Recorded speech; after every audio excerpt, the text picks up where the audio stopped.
explication de Jean-François Berthoud là-dessus.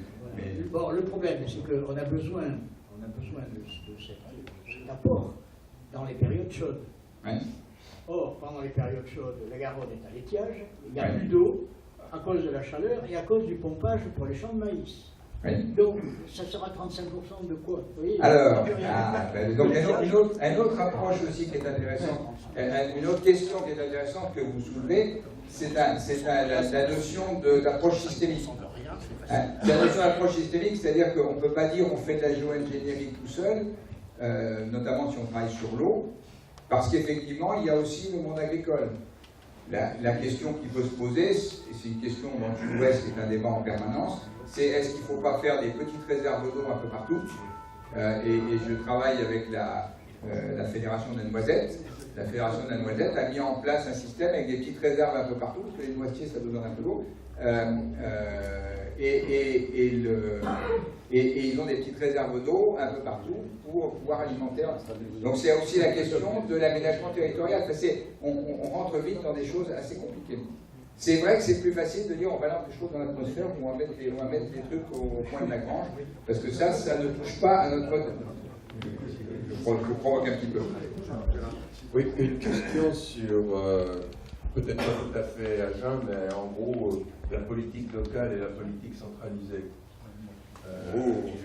J'ai ouvert des sujets là. Voilà, non mais je pense, quand vous avez parlé d'Agen, moi j'ai participé au plan énergie-climat de la ville de Dijon, qui s'appelle ILICO 2, le CO2, CO2, on voit bien l'ILICO 2. Sauf qu'en fin de compte, le résultat de ça, c'était de supprimer le chauffage électrique.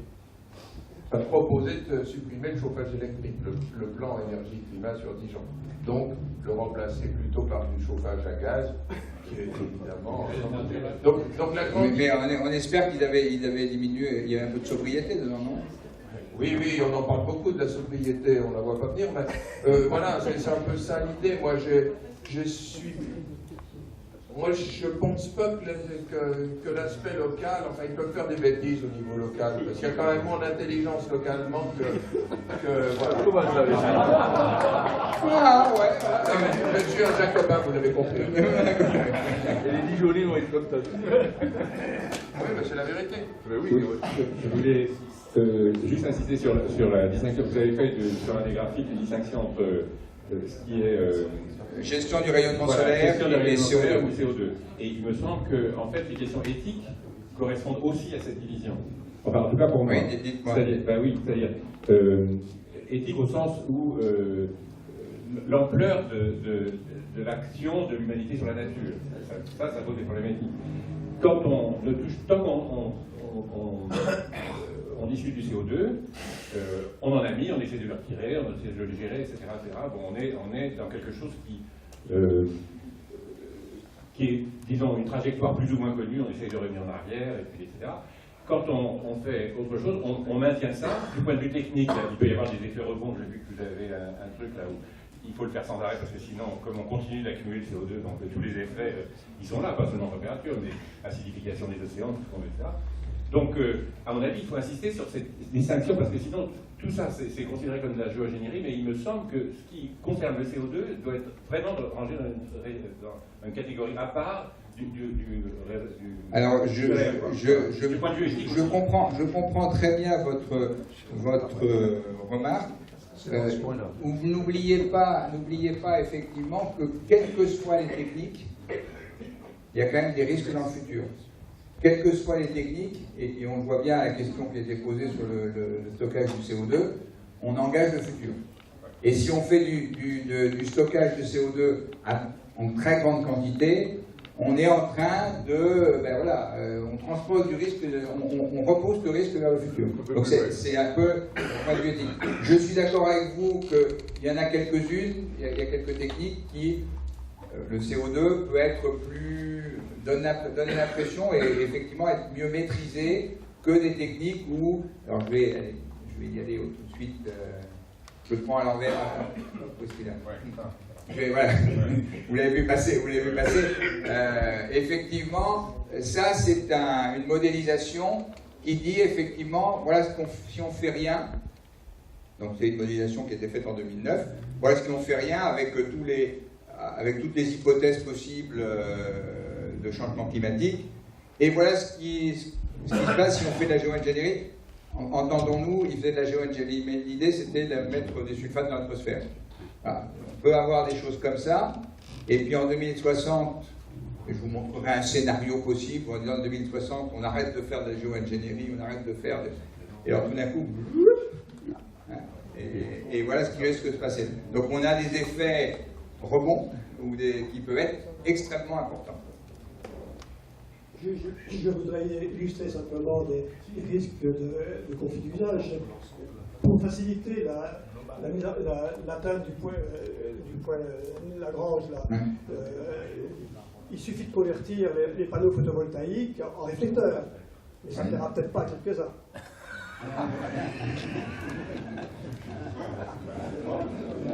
Moi, je voudrais revenir sur les villes. J'ai rencontré hier un architecte de talent, et je veux dire, il y a un problème important aujourd'hui, c'est d'adapter les villes. Donc, tu as une contradiction à gérer. D'un côté, il faut les végétaliser, et d'un autre côté, il faut les densifier pour augmenter les transports collectifs. Comment tu gères la contradiction? Il m'a dit, moi je saurais, je sais concevoir des immeubles densifiés avec, je dirais, une adaptation. Et le deuxième chiffre que je voulais donner, quand les Français achètent 10 voitures en béton dans les grandes surfaces, dans les parkings d'immeubles, dans les parkings publics, un terrain de football. Les infrastructures de transport en France, c'est 3% de notre superficie. Je demanderai à regarder de près ce qu'on fera des 150 milliards du plan d'infrastructure de Juncker. Alors il y a un chiffre aussi que vous connaissez peut-être, effectivement. Il y a 20 ans, on transformait un département, on faisait passer un département français tous les 10 ans sous du béton, des maisons, des parkings. Là maintenant, c'est un département tous les 7 ans. Donc voilà, on est alors vous pouvez me dire, depuis 10 ans, il y a 100 départements, on a encore le temps. Mais ceci dit, on est en train de bétonner. Alors bétonner, non seulement bétonner, mais transformer aussi l'albédo d'un certain nombre de surfaces. Donc vous êtes en train de me dire, ce qui va être un peu ma conclusion, c'est qu'il y a quand même beaucoup de choses à faire autres avant de faire de la géo-ingénierie. Et on va en parler. Je vois plutôt le problème politique. C'est-à-dire qu'on voit que tous les scénarios pour essayer de réduire les gaz à effet de serre, ça suppose un effort très important sur certaines catégories de gens, bon, sans aller jusqu'à l'obligation d'être écologiste de scénarios comme Negawatt. On ne pourra pas arriver à une solution s'il n'y a pas une gouvernance mondiale, s'il n'y a pas une organisation mondiale de l'environnement, et si on n'arrive pas à centraliser un peu au plus haut niveau, qu'on ne peut pas faire uniquement des solutions nationales ou locales. Alors, j'avais préparé les slides pour répondre à vos questions, mais c'est effectivement la question de la gouvernance, c'est quelque chose qu'on a travaillé, c'est qu'aujourd'hui, la géo-ingénierie, c'est qu'on va toucher des biens communs planétaires. On va toucher des biens communs planétaires. C'est déjà le cas. On fait déjà. Non, on le fait déjà, mais dans le climat, oui. Non, on est bien d'accord. Mais la géo-ingénierie aussi, c'est des biens communs planétaires. C'est-à-dire que quand on met des sulfates dans l'atmosphère, eh ben, on ne va pas dire c'est au-dessus de la France, point à la ligne. On a bien vu le volcan islandais dont le nom est imprononçable. Vous voyez ce que je veux dire? Ben, celui-là, il nous a perturbé un petit peu, y compris dans le CO2 chinois, il vient bien chez nous. De quoi? Le CO2 chinois. Le CO2 chinois. Mais le CO2 il ne gêne pas les avions pour circuler. Hein. Et effectivement, le constat, alors ça c'est un constat qui est un peu terrible, c'est qu'il y a aujourd'hui un vide juridique absolument total, ou quasiment total. Il y a quelques textes sur la géo-ingénierie. Alors ce qu'il faut voir aussi un peu dans l'histoire de la géo-ingénierie, c'est que la géo-ingénierie, la géo-ingénierie locale est venue un peu des problèmes de guerre.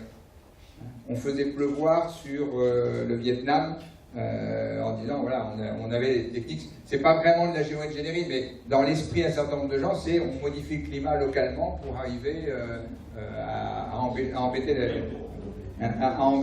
l'ennemi. Donc effectivement, il y a une convention sur l'interdiction d'utiliser les techniques de modification de l'environnement à des fins militaires. Bon, il y a une convention. Après, et puis c'est assez intéressant, c'est de voir, c'est la convention sur la diversité biologique. qui a dit qu'effectivement, il faudrait interdire le déploiement des techniques de géo-ingénierie. Mais bon, voilà, c'est des grands textes internationaux, et la Convention sur la diversité biologique est probablement un tout petit peu moins connue et moins utilisée que les textes de l'OMC ou d'autres textes plus... Donc effectivement, il y a un problème de gouvernance. C'est le cadre des Nations Unies, ça, ou c'est quel cadre? Lequel cadre? La Convention sur la diversité. C'est un texte des Nations Unies. C'est un... Ah, est-ce que c'est de la Nations Unies ou c'est de l'OTAN? Je ne sais pas. Non, c'est des Nations Unies. Oui. Il nous manque le politologue, il est parti François.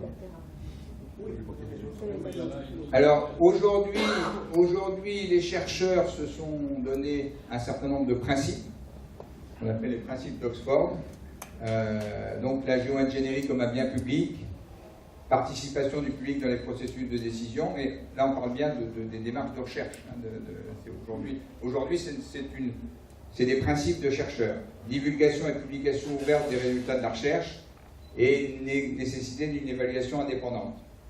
Et a priori, gouvernance avec le déploiement. Donc les chercheurs sont bien conscients que quand ils travaillent sur des sujets comme ça, il y a quand même des risques importants parce que ça peut être pas très bien utilisé. Oui, là je reviens un petit peu à votre programme, proprement dit, hein, et à la manière de le mener. Là je reste un peu sur ma faim parce que en gestion de programme, là vous êtes visiblement à un endroit où sur Terre, ou bien il faut qu'on fasse moins, ou bien il faut qu'on corrige plus. Et il va y avoir les deux thèmes qui vont se confronter. Or, quand on regarde ça,